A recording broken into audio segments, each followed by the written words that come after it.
So, welcome once again to this really important webinar that we are putting together for you on 5 years and forward. Black Lives Still Matter. My name is Rochelle Padiachi. I am a manager of learning and knowledge solutions here at the Canadian Centre for Diversity and Inclusion, and I'm incredibly honored to be welcoming you into the space of learning where truth telling, reflection, and a little discomfort is welcome as a key component to how we really activate transformation. Before we begin, I invite you to join me in grounding the conversation in the spirit of truth and respect. And we begin with a land acknowledgement, not as a rote ritual, but as a living practice of relationship, accountability, and memory.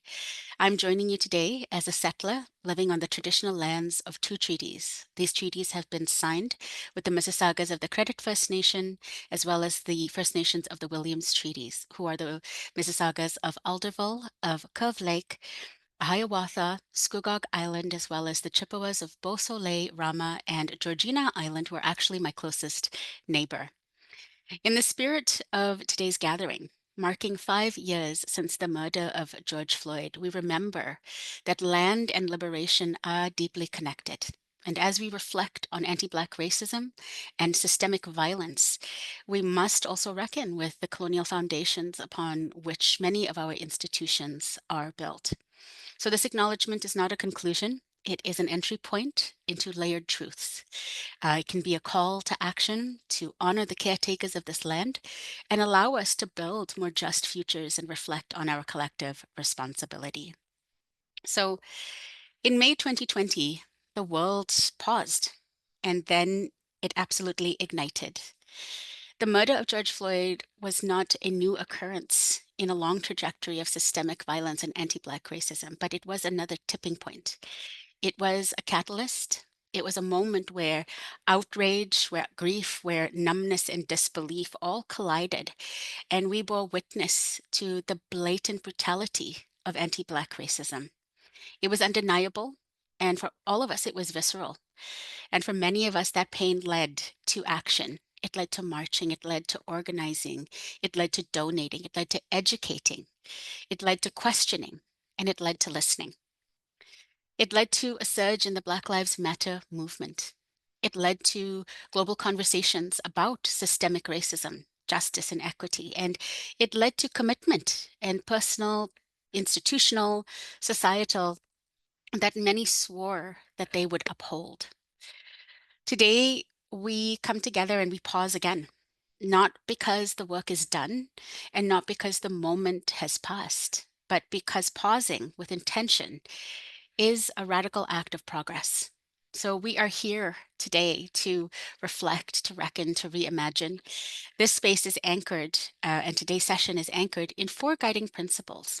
Remembering the truths of what happened and what has brought us here, reckoning with the ongoing realities of anti-Black racism, injustice, and systemic harm, reclamation of power, of story, of voice, and most importantly, of agency and responsibility, personal, collective, organizational, to act, to respond, and to continue the transformation that we need. So as you move through this webinar today and this learning, we invite you to hold these anchors close and hold them high. And we invite you to let them guide your listening, to challenge your assumptions, and to once again stir something inside of you. So we have a wonderful, wonderful agenda for you and some great panelists. We're going to be going through um, two different segments of conversations, and we're going to be coming together at the end for some group reflections on what this means to all of us. And with that, it is my honor. I am humbled and honored to welcome my friend and colleague, Josephine Watson, into the space, who joins us with a creative offering to open up the space in a good way. Josephine, welcome. Thank you so kindly for allowing me to be part of this very important and very meaningful event. I have a piece called Sanctuary. It speaks of cultural appropriation, colonialism, and a movement from self-destruction to self-determination.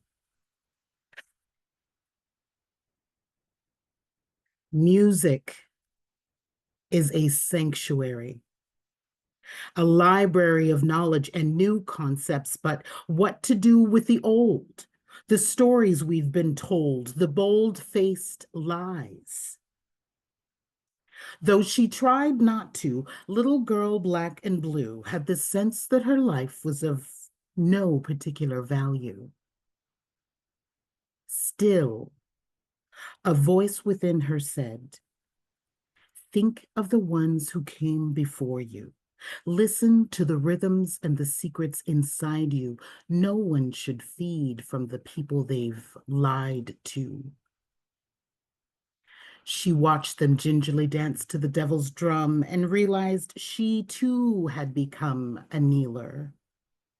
Her goal to love her fellow man, to open her heart and extend her hand had stretched her soul so thin she had to conceal herself, to heal herself, to reveal the visions none could see, to shine the light on dancers' greed, because she's seen how they fed, and still at this very moment, they feed and feed and feed. Think of the ones who came before you. Listen to the rhythms and the secrets inside you. No one should feed from the people they've lied to. See, the devil was most beautiful, a tireless angel that cunningly drew and locked its dancers in its gaze with promises of love through constructive praise. So she and the dancers did pas de bourrées and painful pliés, but no matter what the choreography, they would still end up on their knees. Think of the ones who came before you. Listen to the rhythms and the secrets inside you. No one should feed from the people they've lied to. Think of the ones that came before. They've created a destiny through memory that the rest could find strength in. Listen to the rhythms and the secrets inside you, for they've passed from life's grasp to become guides from within. No one should feed from the people they've lied to, so lower your arms, girl, and just let them in. Oh, to be with them and sharing in the blessing of becoming the eternal internal soldier. So now what can she do? That final solution, though drastic, is drab. Really nothing new, and frankly, just sad. No, no, no, no. Get off your knees. Now is the time to burn. Now is the time to learn, to peel back the layers of cold black gold, the layers of ugliness and stereotypes and molds, the layers of sadness and anger through song, the layers of duty and shame of false bonds, the layers of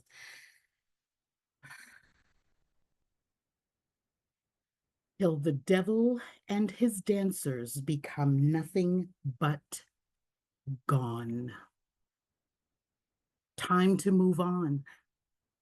Time to find some kind of unity, to become the devil and his dancers and everything in between. Think of the ones that came before you. Listen to the rhythms and the secrets inside you.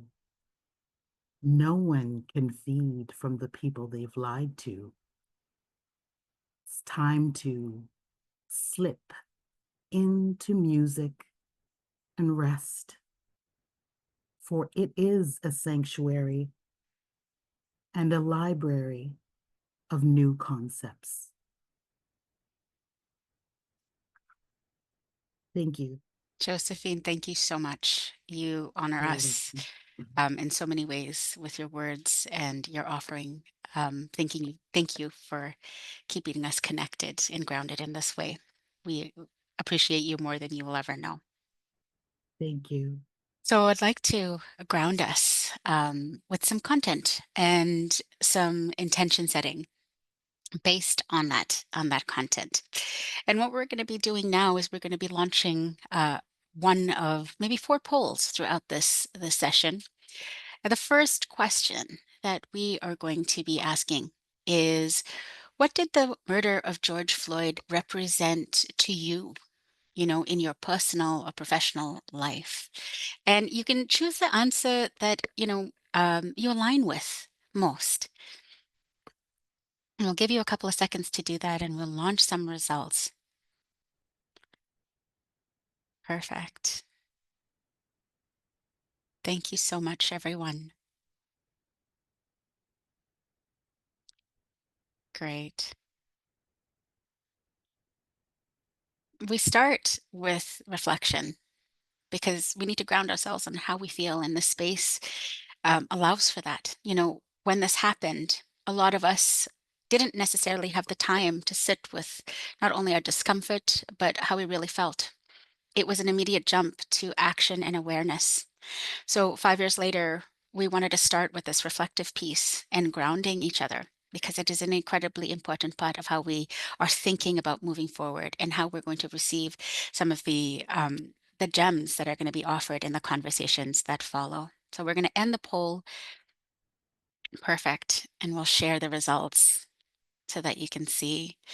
So a lot of people are saying that this was a global wake-up call, meaning that they felt the reach of this. And it's really important for us to consider why this was a global call. And that is because anti-Black racism is pervasive globally. It is pervasive in all spaces. So thank you so much for this. Following a close second is a confirmation of what I already knew. There are lots of people who know this exists, and it just confirms the pervasiveness of anti-Black racism. So I'm glad that everybody had a chance to share these results and to share some of their thoughts in this as we move along. I'd love to draw your attention to some really interesting framing the strategy for anti-racism that was launched by Heritage Canada, and specifically drawing your attention to the Black-centric focus that focus on three key things that I'm going to talk about today. Number one, stemming from the historic and continued impacts of colonialism and slavery, Black Canadians face unique challenges relative to those of other racialized communities. And when we're understanding anti-Black racism, you know, this is an important kind of fact to embed in our learning, that there is a uniqueness of how racism is experienced by the Black community and its roots. The next thing I'd love to draw your attention to is that Black people are also overrepresented in Canada's prison system, making up 9.2% of the federal prison population, even though they made up only 4.3% of the population. So this disparity is absolutely revealing. And finally, in Canada, 4 in 10, which is 41% of Black Canadians reported experiencing discrimination based on their race, their skin color, which is approximately 15 times higher than the proportion among non-Indigenous and non-racialized population of 3%. So something really important for us to kind of understand why some of the policies that are being created right now, some of the strategies that are being created right now have a Black-centric focus and also employ intersectionality as a key way to unpack strategy and to move forward. And now I'd love to invite my friend and colleague, Andrea, into the space to launch our first segment. Thanks so much, Rochelle. It is my great honor to be here with you all today. This is an anniversary that I don't think any of us really wanted to mark, but we absolutely need to. Originally, I am coming to you from, I'm coming to you today from Nanaimo, which is colonially known, or it's Sunamano First Nation. I apologize. I have over 15 years of experience working in community development, impact and relations, working with organizations in nonprofit, for-profit, and different levels of government. It is my distinct honor to introduce you to my two colleagues, Evan Suchet and Pangus Kung. Evan has over 7 years of experience. She specializes in training, consulting, and implementing effective diversity, equity, and inclusion strategies. Evan excels in facilitation, leveraging strong communication and problem-solving abilities. She has a proven track record in developing impactful training content and workshops that enhance cultural competence and promote equity awareness. Her approach integrates policy development to align with DEI best practices, fostering inclusive organizational cultures. Trained in visual arts, she is interested in the promotion and protection of cultural rights, and she has designed and facilitated programs aimed at enhancing equitable representation in the arts sector, contributing to the creation of a more inclusive and diverse artistic environment. And in her spare time, she works hard to fill her apartment with as many plants as possible. My colleague Pangus, as the former director of partner relations turned internal consultant here at CCDI, Pangus builds and manages the organization's relationships with its employer partners and community partners. With over a decade of experience in partner and business relations, working for two of the largest chambers of commerce in Canada, Pangus has a wealth of experience interacting with diverse business communities across the country. Originally from Vancouver, but now residing in Toronto, Pangus is a graduate of the University of British Columbia's Sauder School of Business. He's also an avid sports fan with a love of travel and food. Thank you both for joining us today. Pangus, I'll start with you. As you were the one that hired me, and as we were in the thick of COVID, Yeah, you've been with CCDI now for 6 years? 6 years, 6 years in August. That's a long time to be in any sort of nonprofit organization, as I can attest to. So Absolutely. I'd love to hear from the inside out, from the inside of our organization, what did George Floyd's murder demand of CCDI in the broader DEI space? And more so, what kind of calls or expectations or urgency came from our community, and how did we respond? Yeah, and thanks for asking that, Andrew, and thanks for that kind introduction. I'd like to say that, I don't know if I'm so much special in terms of my experiences so much as I've just been around a long time and I've seen some stuff. And you're either at the right place at the right time or the wrong place at the wrong time, depending on how you look at it. But I hope to provide a little bit of a business lens, I think, because we have some really amazing community speakers here today. And looking back with CCDI, I joined in 2019. And back then, DEI really wasn't being discussed much in mainstream conversations, especially not from employers and not from a business perspective. And I think it's really important, especially now with all of the anti-woke, the anti-DEI pushback right now, that people forget that DEI didn't start when George Floyd's neck was knelt on. This work has been going on for decades, but this work had suddenly been thrust into the spotlight in a way that we hadn't really ever seen it before. And not just in the news and not just for communities, but for businesses and employers as well. And I like to say that at the time, DEI was all of a sudden being discussed everywhere from dining room tables to boardroom tables. And what that meant for CCDI specifically, we had gone through a period, and this was 2020, a very unremarkable, nothing happened year. But we had gone from a period at the beginning of the COVID pandemic where as an organization, we weren't sure at CCDI if we would even continue to exist, right? Their employees were being laid off, they were being furloughed. DI budgets were one of the first things that were being cut. And so at CCDI, we actually wondered, does this industry even have a future?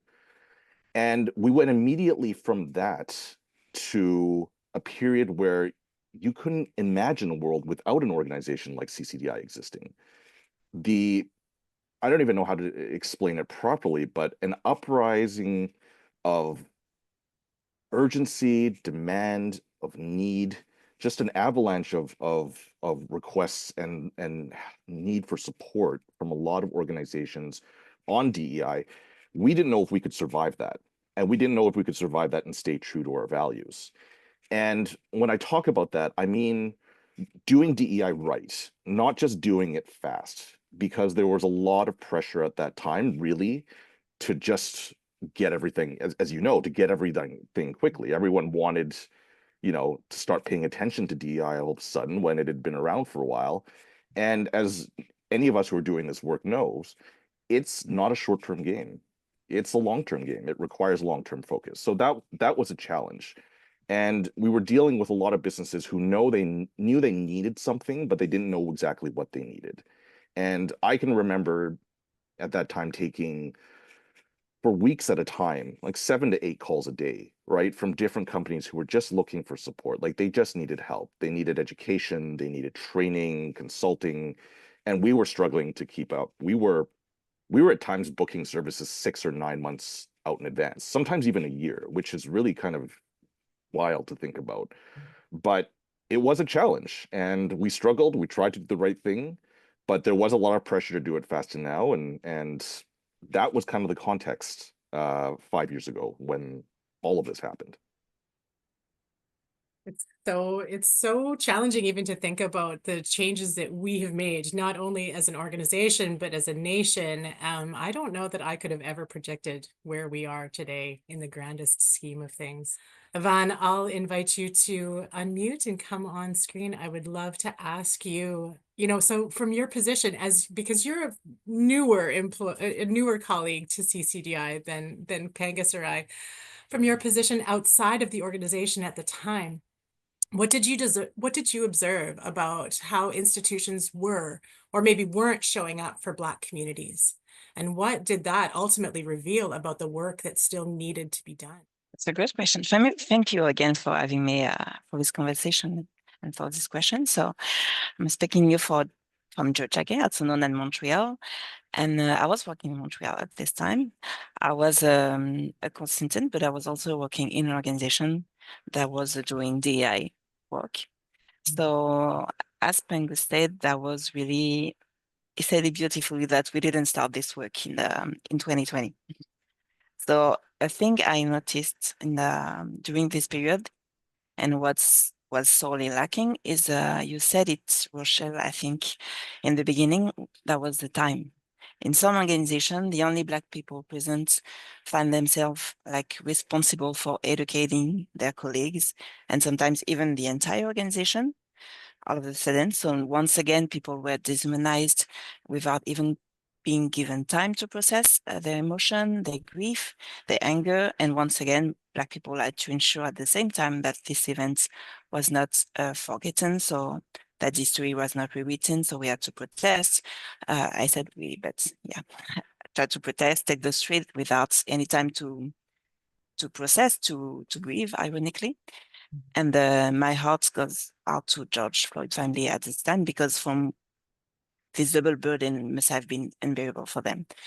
And that's why in this kind of space, I think it's important, as Rochelle said, because to be able to pause, it's really political. And we forget a lot of time the impact of time in anti-oppression, how is a tool for capitalism and all the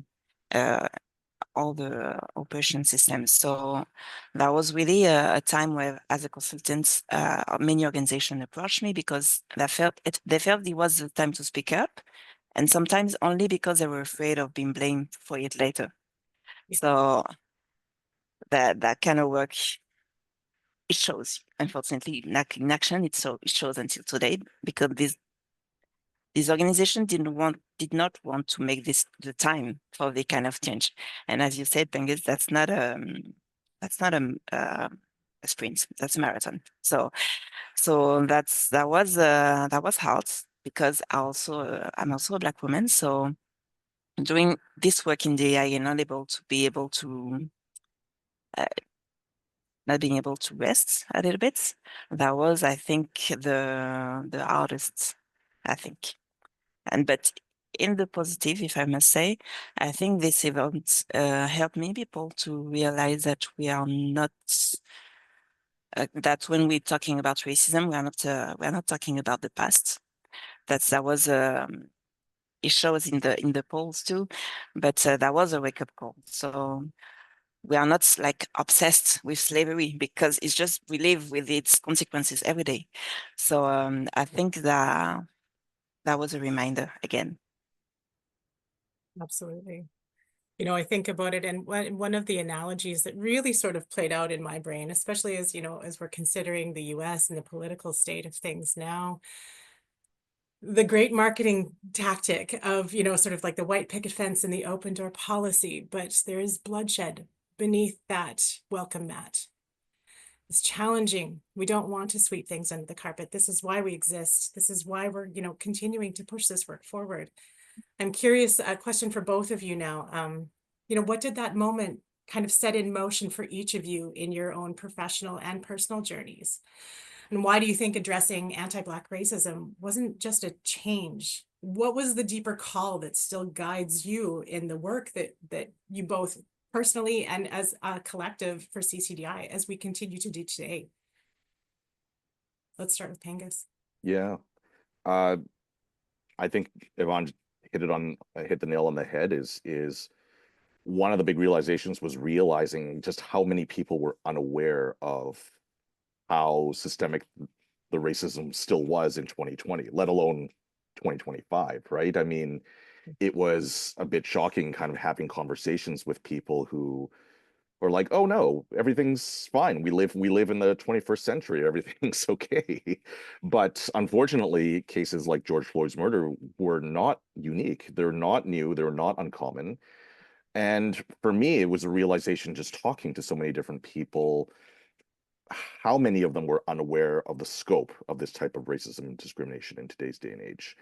And yes, there are a lot of people who are in denial, but I think as the poll showed too, it was a wake-up call. It was a reawakening for a lot of people. And specifically, I think when I was talking to a lot of clients, a lot of businesses and employers, they also didn't, from a business perspective, realize their role in anti-racism and their role in not just the DEI work broadly, but how much work that was needed to really tackle some of those systemic issues. And we're talking about things like hiring and representation, employment equity, mentorship, microaggressions. This is not even counting some of the systemic and individualized racism. And there are some spicy stories that we could share in terms of conversations and just asking, why do you need this training? What's happening? And the stories started coming out of the woodwork. It was a fascinating time to be having these conversations. But I think one of the positives too was also seeing how quickly employers and businesses could mobilize, really when they needed to. Sometimes it was a little bit too quickly. I do remember having calls with employers who had boards and executives that wanted to go through anti-racism training. Of course, mostly senior straight white males. They'd not really thought about or talked about DEI before, and they were gracious enough to give us 1 or 2 hours for some of this training. But my response to that was always, great. So you want us to solve racism by Christmas? That's fantastic. But this was the reality at the time. These were some of the conversations that we were actually having, and I think it was a wake-up call for myself, right? And for a lot of us that maybe the world isn't quite as far along as we think it is. And when we're looking at businesses, even that they don't necessarily even realize the role that they play and how important it is that they tackle some of these issues. Because if businesses and employers really, really value meritocracy, if they really do, and value equality, they have a huge role to play in identifying and addressing these systems. And there's still a lot of work to do. And I think the last thing I'll say on this for me is that I mentioned earlier, DI is not a short-term game, right? We know, as Yvonne said, it's a marathon, not a sprint. And at its core, it's really about change management, and it doesn't happen overnight. And this is why organizations like CCDI exist, right? I think education is one of the keys to this. There's so much misinformation that's out there. There's so much misunderstanding of what DEI actually is. And so organizations like CCDI and others around the world, we're here to help educate and work with not just employers and businesses, schools, communities, and the work remains crucial, and it's going to be ongoing. Thanks, Angus. Yvonne? I don't know if I have many things to add to that because that's really you said it all, but for me it was mainly surprise and anger because I was like, really? You didn't know? Or like you didn't want to know? Maybe it's because with social media now it's more difficult to ignore that in a comfortable way. So that was really anger for me. And also there was the, if I must say, parallel fight because the work that remains to be done is also in terms of context, because just because it happened in the US does not mean it does not happen in Canada, especially in Quebec, where we will need to show the same commitments and indignation. And that was a way to maybe tie fights between even Indigenous people for them, because it's happening, it's still happening. At the same time, I think around the same time, we had the death of Joyce Echaquan because of hospital in Quebec, and that was basically that was the same. So that was a way to tie in the struggle, and again to not be able to ignore that, because for me that was a choice to ignore that. Not sometimes not people are not aware of doing this choice, but it was easier to avoid this kind of conversation and this kind of events. So Yeah, I appreciate that perspective. So many people do still want to employ those blinders. They're harder to find these days, so I want to thank you both. I just want to, do a quick plug as we continue to face so many complex and multifaceted challenges in the DEI space specifically. There is an urgent need to innovate beyond traditional boundaries of our disciplines and practices. Our fall Community of Practice event invites all of you, practitioners, change makers, organizational leaders from both the public and private sectors, to come together and explore how transdisciplinary approaches can drive innovation. If you have any questions, you can head over to our events page at ccdi.ca for more information and how to register. The registrations have opened up. I will now pass it back to Rochelle. Thanks so much to both of you. Thank you so much for all of that. And, if you're wondering why we started with our internal community, as Pengus and Evan so graciously offered, it is because the trajectory of our work was intrinsically connected to moments like this, moments of rupture like this. And we really felt strongly that it needed to be spoken out loud to our community, to the community that we're connected with, and the community that we support, that we took none of this for granted. We are committed to this work. It is not a sprint and a marathon. It does take a combination of both change and transformation, but moments like this alert us to the fact that, we have to keep doing the work. So at CCDI, we're really committed to, living our values. And we thank Pengus and Evan and Andrea for coming in and opening this conversation and speaking that truth for all of us. So as we move on, I'd like to launch the second poll to get some opinions and some thoughts from all of you joining us today. So the second poll question will be launched right now, and it reads, since 2020, how have you or your organization's commitment to racial equity changed? And once again, you can, answer pick the answer that most aligns with how you feel. Has it strengthened and sustained, started strong but faded, minimal efforts, or do you see no visible change? And once again, like, this is about reflecting on where we're at and in order to, start thinking and innovating about how and where we need to go. So what I'm seeing from the polls right now, a strong lead in your commitments have strengthened and sustained. We'll publish these results in about 5 seconds. I'll give everybody a chance to add in their choices here. Perfect. We can end the poll and we'll share these results with you right now.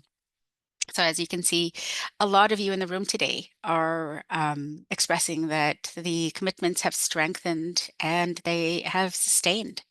Part of coming together like this in community is also, debunking myths that exist against the work that we are actually doing. The thousands of people across the country in all sorts of organizations that are either stewarding or continuing and sustaining this work, right? So thank you so much, all of you, for for participating and once again joining us and sharing some of your thoughts today. Living the work and leading through it. Our next segment is rooted in the truth that leadership is not a title. It's how we choose to show up in the world when, the world is watching, but especially when it isn't. So, in the spirit of 5 years and forward, we are incredibly honored to welcome Michael Regis and Jana Ellen Hines, two leaders who don't just speak the work, but they live it. So, Jana and Michael, welcome to the space. Thank you. Great to be here. Perfect. Wonderful.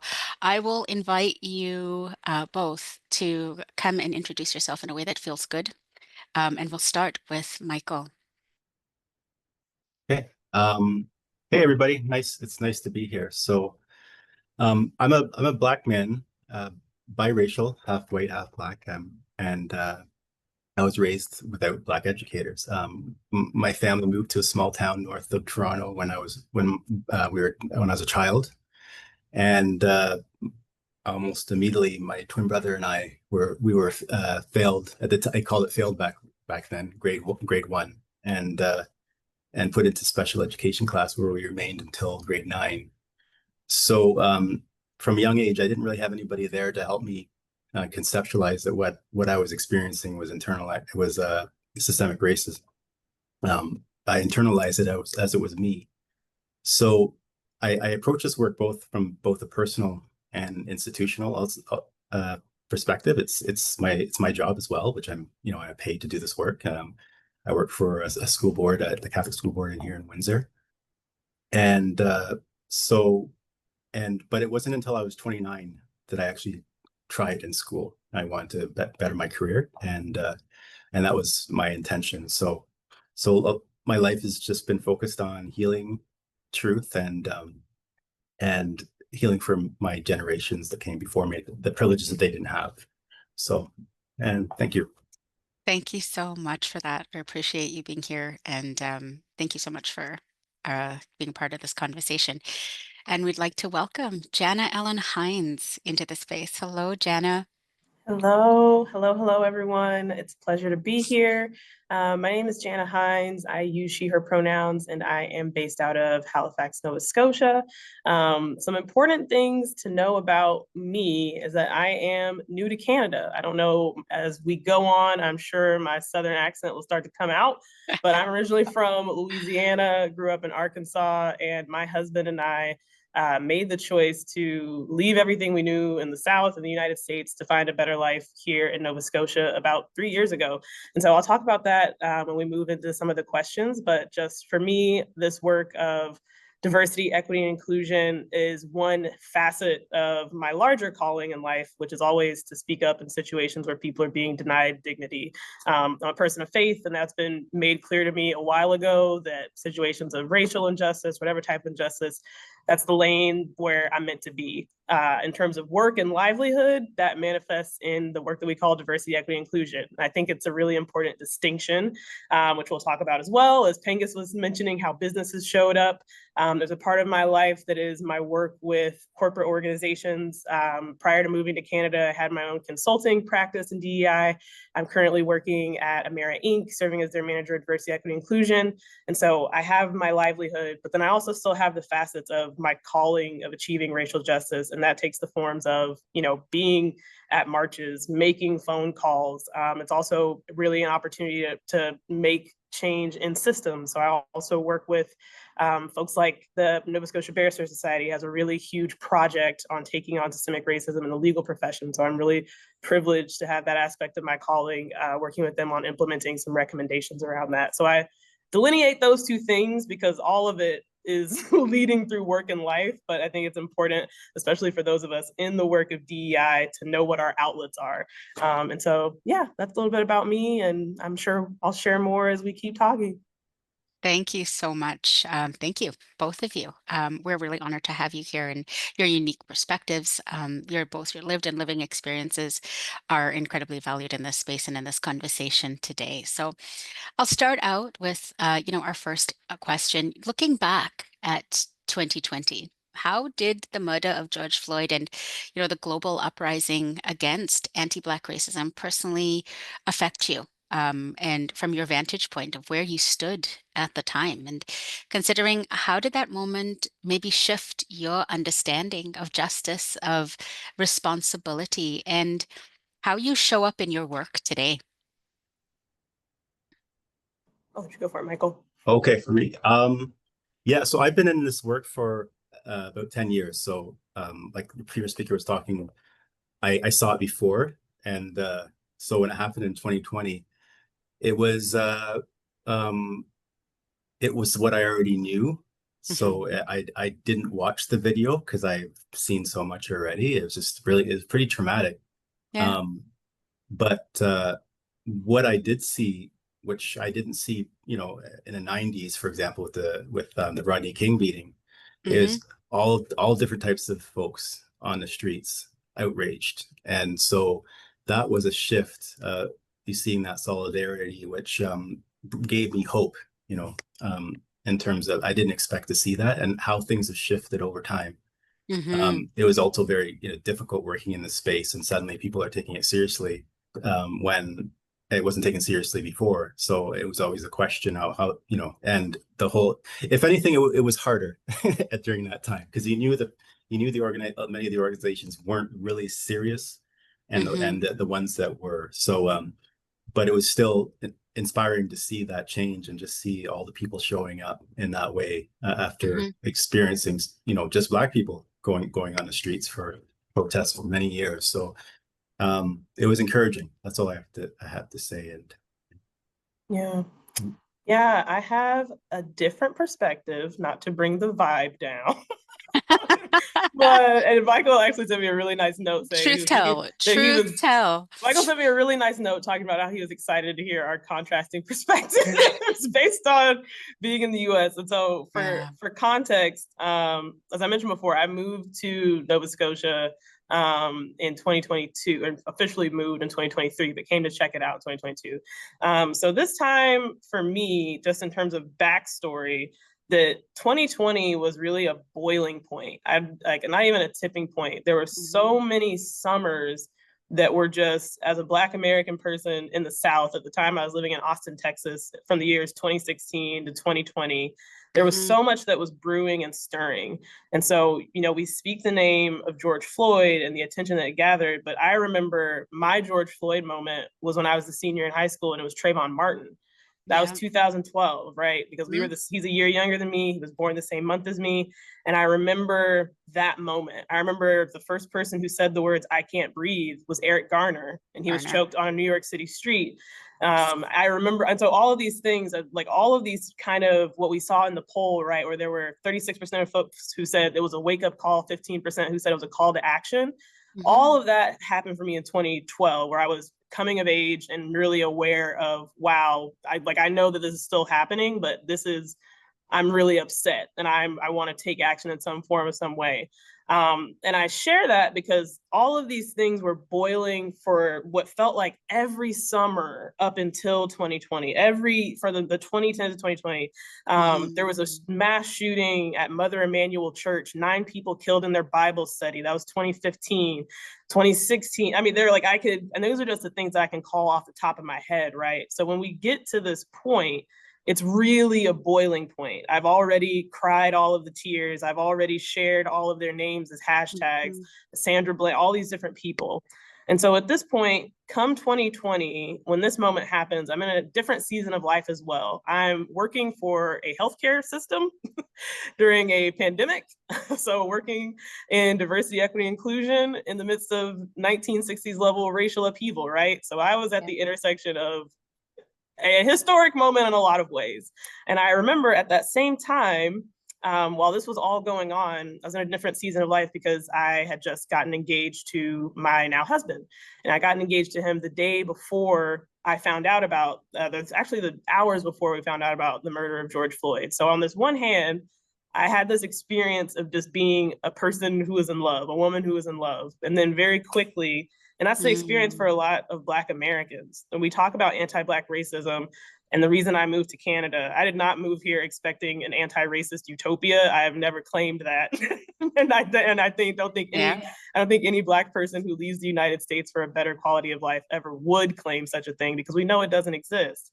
But what we do want is safety. And so when I started to take a look at what had happened with not just the murder of George Floyd, but the murder of Ahmaud Arbery before that, jogging in his neighborhood, or jogging in another neighborhood, the murder of Breonna Taylor, it had a different weight for me this time, because now I was marrying a Black man who jogged. I was marrying a Black man who goes to the bank, like George Floyd was going to the bank. And in all of these things, while they had hit this, they had a certain weight to them before.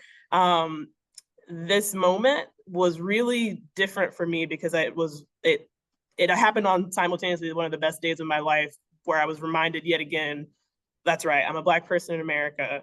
And in the United States, there's a distinct combination of lethal violence and anti-Black racism. And so the way it shaped me in terms of the work is it taught me how to leverage attention, and also how to want more than attention, because I think that's where we find ourselves right now, right? In this 5 years and forward. Absolutely. Is we had a moment where everyone's attention was on this, right? I remember being on social media, people posting Black squares or posting hashtags, and you know, those things came and went, people gave money. And so it's, how do you leverage the attention while you have it? But it's also, how do I, the phrase I wrote down is that, and this is my kind of guiding principle for my work, is that I want to move aspirations into operations. How do we make this, how do we make it practical? How do we make it tangible? It's one thing to say Black Lives Matter, but are you taking a look at, for example, if you're looking at a resume and one says Shaniqua and the other says Samantha, are you having any assumptions about the one that says Shaniqua, right? How do Black Lives Matter outside of you being in the street? And so those are the things that it taught me how to leverage attention, and it taught me how to make things operational. And I take that, again, there's kind of the reflection of, well, why did this grab everybody's attention? There were plenty of Black people who had been killed on camera in horrific ways. Eric Garner is one, but all the way back, my dad's version of George Floyd was Emmett Till.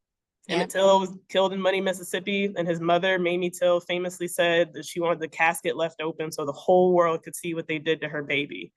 And I think about that moment of, she knew how to leverage attention and say, this is exactly how bad it is.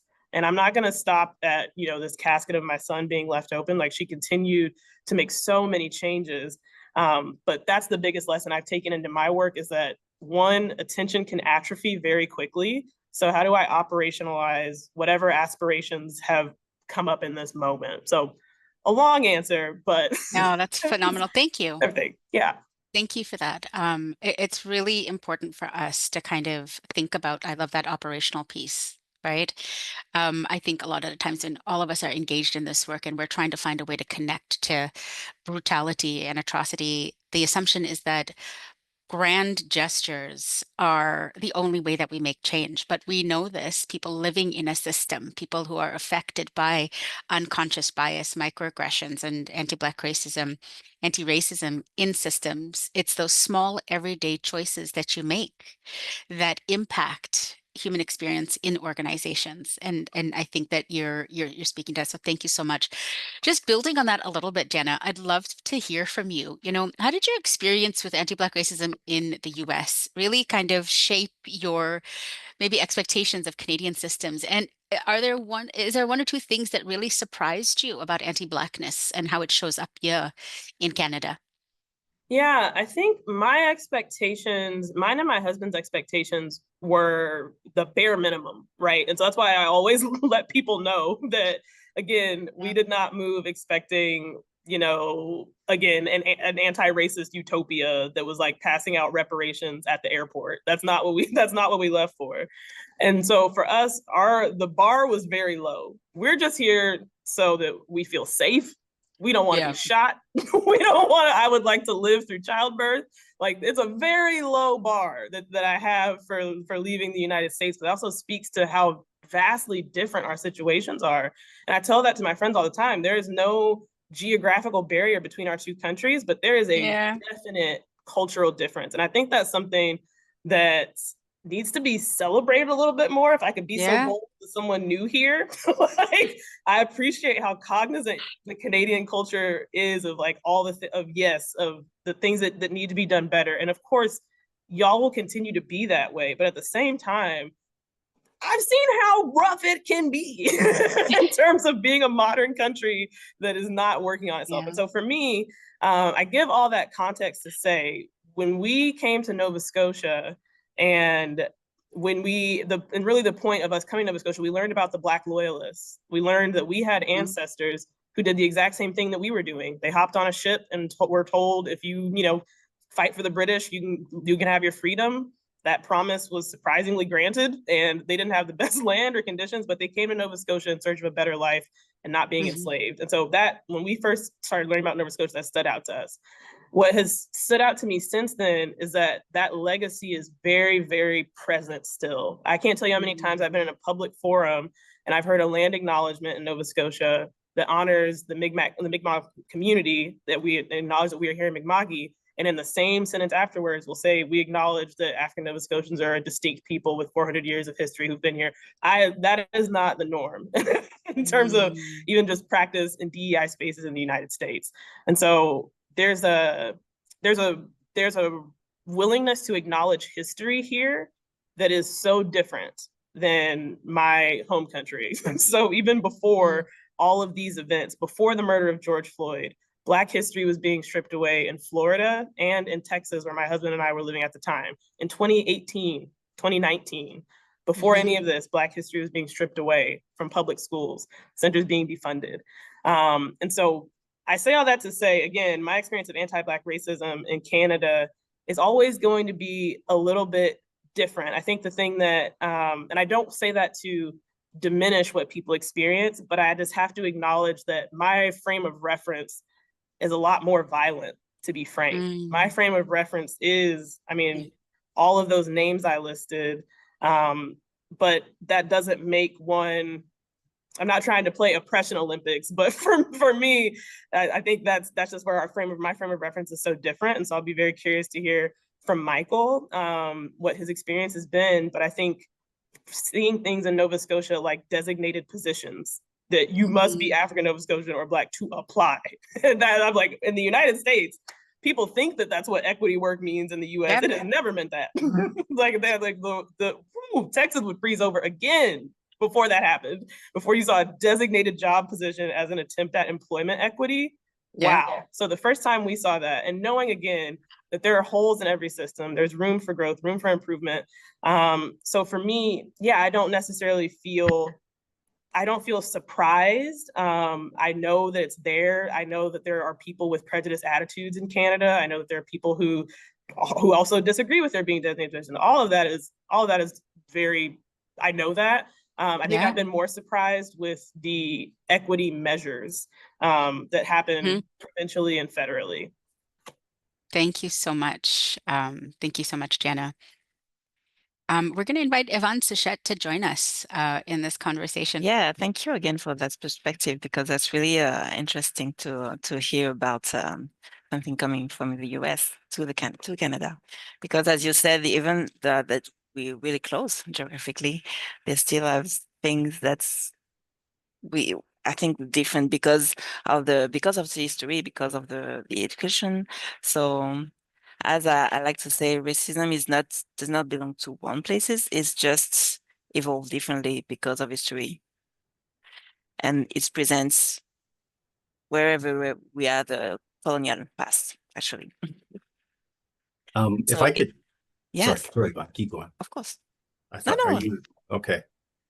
If I could just touch on that, Jana, being Canadian, we come from a British history, and it's about being very polite. It's about shame, not acknowledging.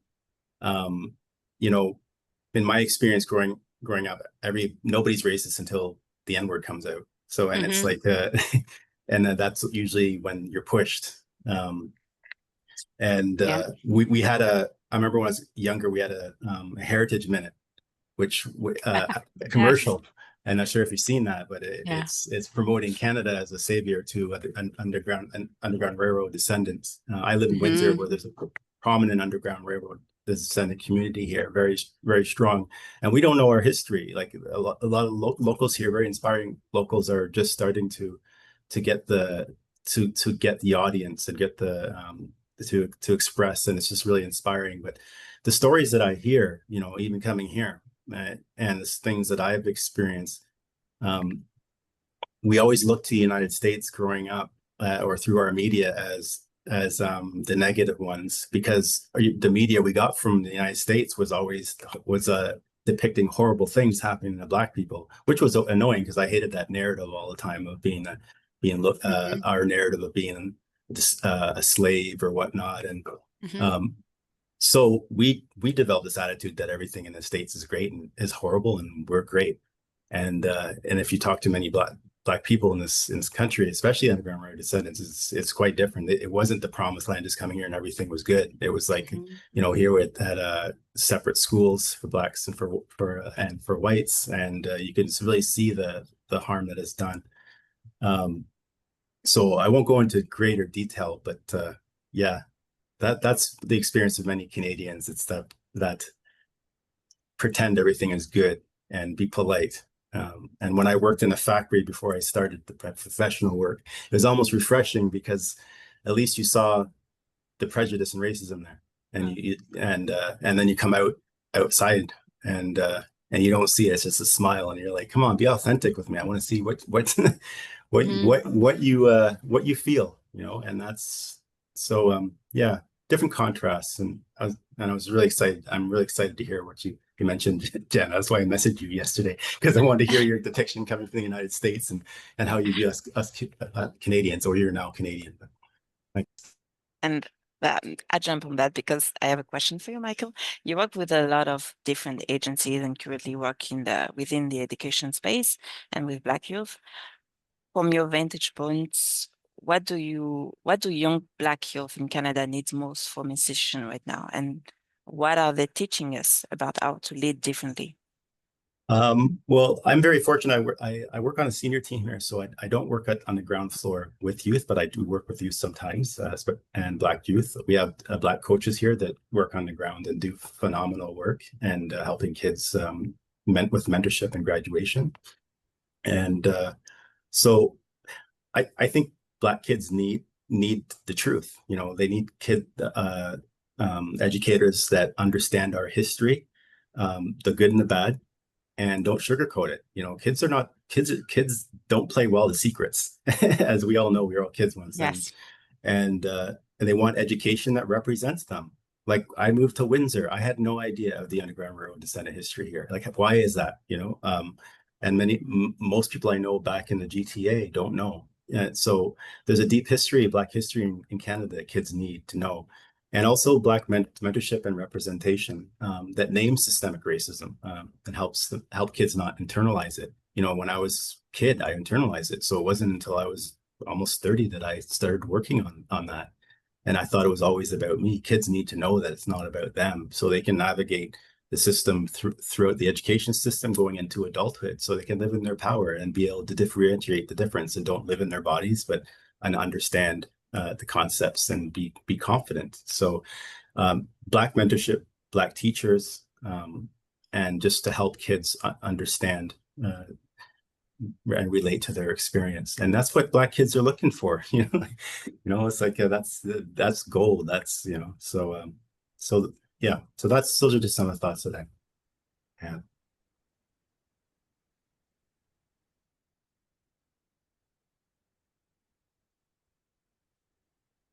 Thank you, Thank you. Michael. That was awesome. Yep. And great conversation about, you know, we call the youth the future, and they can really be a guide to filling the gaps that we have literally been unable to fill at this moment. So thank you for that perspective, and thank you, Jana. I'll hand it back to Yvonne.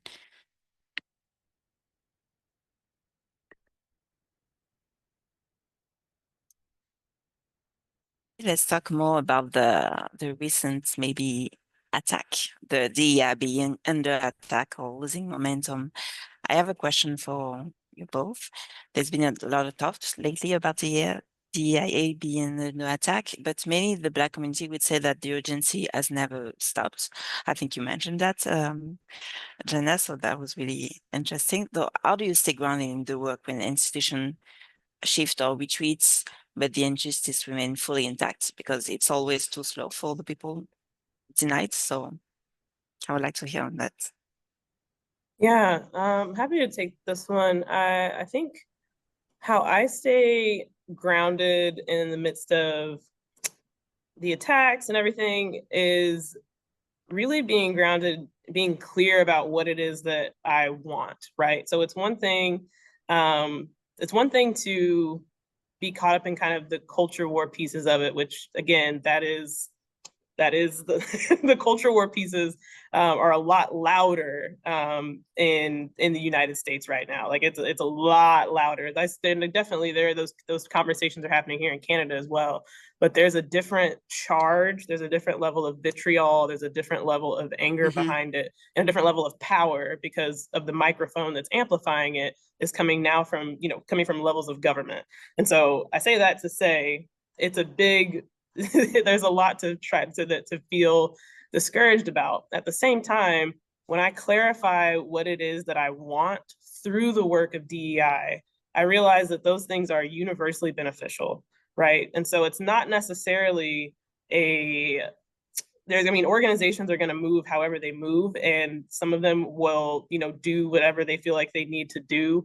If that's changing language, if that's changing whatever, but let's be clear on the outcomes that we're trying to achieve, that everyone benefits from a workplace where they know that their organization addresses bias. Like the example that I gave, there's a well-known study called why are Shaniqua and Brad still getting, or Shaniqua and Jamal still less hired than Sarah and Brad, right? We know that these things happen. We know that people have automatic associations, even with the college you went to. So of course there's that around piece of identity. So if the name of the work has to change, let's be very clear on what we're doing to make the processes and the workplace or the organization as free of discrimination as possible. Because I think for me, my origins for DEI work, Penga spoke to it earlier, this work has existed for decades, but this work comes out of the Civil Rights Act of 1964, led by Dr. Martin Luther King Jr. And so that mindset of how do we put into practice discrimination, like anti-discrimination measures, that's kind of how I ground myself, is coming back to that no one wants assumptions made about their age, their ability, their race, all of these things. So how do we communicate that? And so it's helping organizations to communicate, here's the outcome. For example, the outcome in me moving to Canada is safety. It's a very clear outcome. I think when businesses, I think in the past, in 2020, I think businesses tried to show up as activists, and that did not pan out. They tried to offer something that they did not possess, right? Businesses don't operate like activists. So when you try to come out and say that, I don't know, XYZ Corporation stands with Black lives, but it's like, well, it's not really your lane. It's a little weird, but if they can say, we're committed to a workplace that regardless of your identity, you will be treated fairly, you will thrive, you will have opportunities for advancement, that makes sense as an employer voice, right? And so that's my mindset, is how do I clarify the outcome that I want, regardless of what the work is called? And again, it's the same thing, moving to Canada, the outcome that I want is to feel safer, to feel less likely to be killed at the hands of a vigilante or the police, as the same rates that I'm seeing in the United States. The outcome I want is safety. So for me, I'm staying grounded in what are these outcomes, because everybody can connect to those outcomes. Like Tupac Shakur once was asked, they were like, oh, so what do you think the Black community wants? And he's like, we want the same thing y'all want. He's like, we want to call the police and feel safe too. Like we want to, if there's people in our community that we also have problems with, like if we want the same things that y'all want. So communicating that universal benefit is kind of the thing that I'm getting back to, and those outcomes become easier to operationalize around safety, around having a workplace free of discrimination and bias. So that's what's helping me just keep going day in and day out in the work. Would you like me to answer that question as well? Okay. Yeah. So how do I stay grounded in the work when institutions shift or retreat, but the justice remains? Yeah, it's challenging because, for a little while, having EDI role was sexy, and that's not anymore, and so I have to identify or just enjoy my work for what it is, not for the title or anything like that, which is really what's humbling. But I also, there's so much work to do. I see it. Yeah. I also reckon, in being in this work for a while, I recognize that a lot of progress has been made, and that a lot of my feelings of hopelessness are often come from early places in my life, and affability, agree, and just to push myself and to name things. I'm a kind person and graceful person. Just so, and I have to also recognize that my colleagues that I'm working with, whether it be educators, staff, superintendents, the director of the board, they're all doing really hard work in highly political environments and a really challenging time. And it's important for me in my role to build relationships and understand it's not just about me. It's about all the work that's being done and build allies, and that I'm not here to change the system single-handedly. That I move away from my own personal ego, which is blacked up in trauma and whatnot. So I try to stay grounded by small wins, and just recognizing them when I couldn't do that before, and I had to have people tell me, okay, you're doing this. And I'm like, oh, okay, yeah. Rather than just staying in the cynical, and it's hard when you're in this work, and I'm the only, one of a few Black people working here. And yeah, healing, hobbies. I like mountain biking. I like the outdoors. My family, my friends, my allies, and who support me through this work, and just being grateful, that I get to do this work, and so yeah, so just keep at it, and keep at it to support the younger generation, and because they need us. So, Yeah. especially Black men and Black women, especially Black men to young Black boys. So. Absolutely. Hmm. The collective aspect of what you're both talking about is an incredibly important aspect of how we all deal in the moment, stay grounded, how we move forward, and how we envision what's gonna come. Because we never know moment to moment, well, how the system will flare up, or what it will bring us. 5 years and forward to both of you. What are you no longer willing to accept as normal in this work? And, maybe what are you dreaming of building towards when you're looking at the possibilities of reclaiming a vision for Black liberation here in your work in Canada? I think what comes up for me in terms of what I'm no longer like accepting as normal is convincing. So I think for a good amount of time, so prior to even working with organizations formally, a good part of my personal life, because I talked about how the racial justice is really a calling. So even in my faith communities, I feel like for a long time, pre-2020, I was trying to convince folks of like, well, here's why, biblically seeking racial justice is important. And here's why. And there's a lot of, one of my good friends says, she's like, there's two ways I'm not going, that's back and forth. And then I have adopted that motto that as a consultant and as a professional, I'll inform. I'm definitely here to inform, but convincing involves something way different. But people making informed decisions around, here are the practices that you could take, here are the trainings you could take, here are the different, revisions to your processes or policies that you could embody that would help you have a more inclusive or diverse, or help you reach a larger pool of talent. That's providing information. And so I think for me personally, I'm no longer convincing people around the realities of racial violence, the realities of my experience. I'll inform you for sure. But then what happens after that is completely up to the other person. So that's just one thing for me personally in the work that I've definitely stopped in the last about 3-4 years. And then I think going forward, I said it before, it's just communicating the things that Black people want are the things that everyone wants. I want to, if someone breaks into my car, I want to be able to call someone and say, hey, I'd like to file a report. And I think about the fact that 5 years forward, and I make that joke, but there was a woman, Sonia Massey, in 2024, and it's all on video, right? And I think that's the thing that's so distinct about 2020 is that people were at home. Yeah. It was COVID. There was nothing else to grab their attention. But there was an even more egregious murder just months ago in 2024 where Sonia Massey, her home was broken into. She called the police and yet she was killed on camera. And so when I think about things like that, I don't really have the time to argue about violence or argue about my lived experience or the things that I'm concerned about. And so those are the things that I would just encourage for other people moving forward is, you know, informing people that we all want the same things, that there's no, that we all want the same things, and how do we communicate that so that we can get them. And yes, we do have to name the processes or the discriminatory barriers that have gotten in the way of all of us getting the same things that we need and deserve. So, yeah. Thank you. Michael, any thoughts?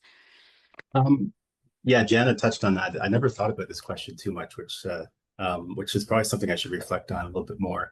But yeah, I just think, you know, and doing a lot of personal work, and Black liberation is everybody's liberation, you know, and you know,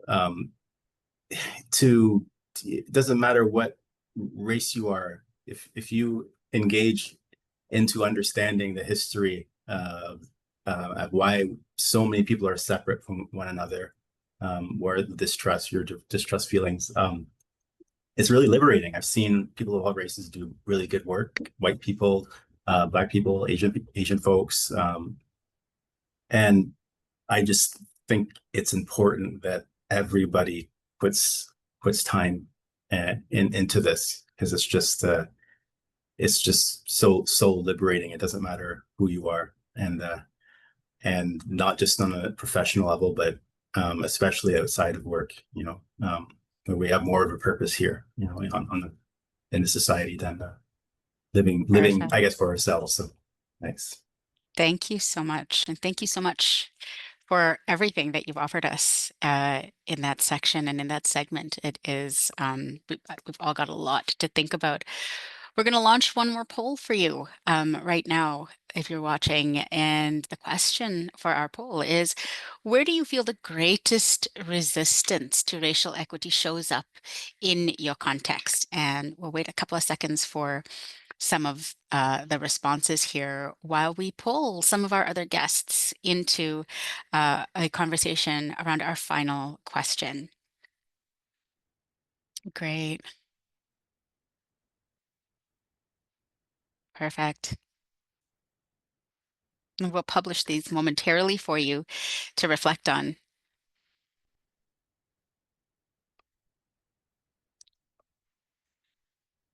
So what I'm seeing here is quite evenly distributed, surprisingly. Leadership and decision-making, resource allocation, public-facing statements versus internal culture, accountability, and measurement. So we'll close the poll off and make these results available to you. So you can see, you know, everybody sitting in the room right now, you know, where we're seeing that resistance. And it's pretty evenly, like I said, it's pretty evenly distributed across. So still lots and lots of work to do. What I'm going to do is I'm going to invite everybody in the room to reflect. We have just a few more minutes. And what we wanted to do in this section is pull us all together. People from CCDI, our esteemed guests. And we wanted to focus on the main topic of our webinar today is 5 years and forward. And what does that look like and feel like for you? So we'll ask for a couple of volunteers to jump right in there. How about we start with Michael? What was the question? I'm sorry. 5 years and forward. What does that mean to you? What does that look like for you? What does that feel like for you moving forward? And you don't. Yeah, I'm nervous for what's coming, I guess, and because of everything that's happening right now, you don't know how it's going to turn out, the pushback, and how far it's going to go. And I'm scared about our environment, of course, and but I'm also positive with the progress that we've made, and what we have so much to do. So yeah, so I guess I'll just leave it at that note right now. Thanks. Thank you. Jana, any ideas? What does 5 years and forward look and feel like to you in this work? And Yeah, I think in the work, it's going to continue to be, again, the whole thing of saying, what are the specific outcomes that we're trying to achieve and how those outcomes are universally beneficial, how they're beneficial to organizations. For me personally, 5 years and forward means that and that's a big part of our move to Canada, is that, you know, I ultimately am responsible for my liberation. So I think sometimes in all of the marching and all of it feels like we're pleading with like, please don't kill Black people and please like treat us better and all this stuff. Like, and also humor is how I cope. So I apologize in advance, but these are very serious times, but Black folks have always gotten through is a joke. So, I think for me, it's taking my liberation into my own hands, and that can look like a variety of different ways. For us, it was leaving the States and coming to Canada, but it can look like your boundaries, your time, prioritizing joy, making your own opportunities outside of organizations, finding those things.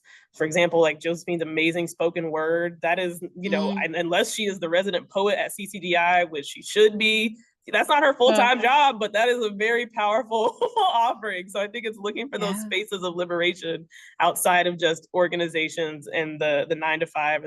And I think that's the thing I'm taking forward no matter what, is what can I own to feel liberated. thank you so much. Josephine, I saw your hand up. What does 5 years and forward mean to you? I know the answers we're going to get are very thoughtful. The answers we have are very thoughtful. So I'm going to reclaim my time. I'm going to talk to Canadian allies. And remember that I think the biggest difference between what Jana explained as a violent experience in the US, the difference with that in Canada is our gun laws. I believe if our gun laws were the same, we would have the same kind of experience. Let me also remind you, in 1983, the last segregated school was closed in Nova Scotia. In 1962, the city of Halifax demolished Africville, a Black village created by people who were working and paying their taxes to the city of Halifax, and moved them out in dump trucks. I also want to mention Viola Desmond in Nova Scotia.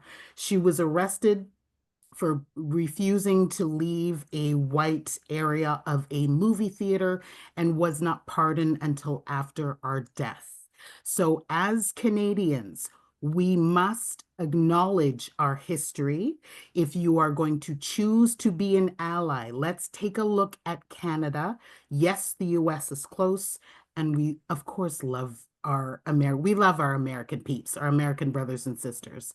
But let's take a look at ourselves and acknowledge our responsibility for our Indigenous family, our Black family, our immigrant family, all of our family. Thank you, Josephine. Evan, I'll call you into this space. What does 5 years and forward look like for you? Yeah, I think jumping on what Josephine said, I hope that's hope for me, but I hope that we would know better history. That we're not still discovering things 5 years forward. So that, and also I think I'm a little bit scared, but scared for me to be maybe numb by all of that happening.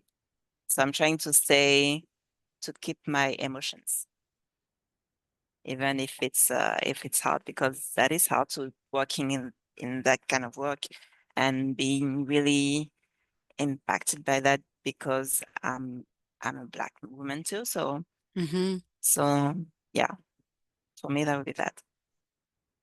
Thank you. Pengus, Andrea, would you like to share some ideas of what that looks like for you? What does 5 years and forward look like for you? Andrea, I'll start with you. I am so fortunate to have been able to sit around many tables and in circles. And one of my greatest teachers is Corky Larson Jonassen, who is an elder from Treaty 6, Treaty 7 territories, who has been with us on a number of occasions. She reminds me consistently and constantly, now that I'm out on the coast, that real water is our real most evident teacher, and it shows us that real change takes time. in our environment, in our world. It has shaped us. I want to just read, it's about 12 seconds. Rudy Francisco is an amazing American poet. And this is a collection. Most of what I know, I've learned from falling, from placing the brighter side of my hands against the earth and pressing until vertical. The ground has taught me more about flight than the sky ever could. We got to Thank lift you. each other up. Absolutely. And Pengus. Giving me the last word. Yeah. Don't know how to follow up all of that, but I think to build on that, context and perspective is important. And when you look Mhm. at history, the pendulum always swings back and forth, right? And as Michael said, there was a time, for a brief amount of time, where working in DI was actually sexy and it was great. Now maybe there's a little bit more controversy around it, but the pendulum is going to swing back. But I think it's important to realize it's up to us to swing that pendulum back, and it's up to us to do that work and to learn from our mistakes and what we've could do better to kind of swing that pendulum back the right way. So I will leave it at that. Thank you so much. And thank you, all of you, for these reflections, the information, the reminders to keep us grounded in this work. So, as we close off today, let us hold us truth. 5 years and forward is not a timeline, right? As we've kind of heard, and you've gotten great examples, it's a call. It is a call to remember the murder of George Floyd and the murder of many others, victims of systemic violence and anti-Black racism.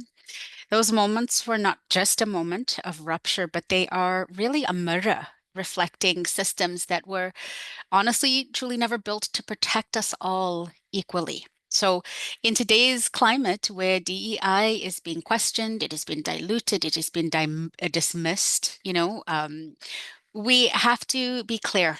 Real equity work does address structures, and it always has.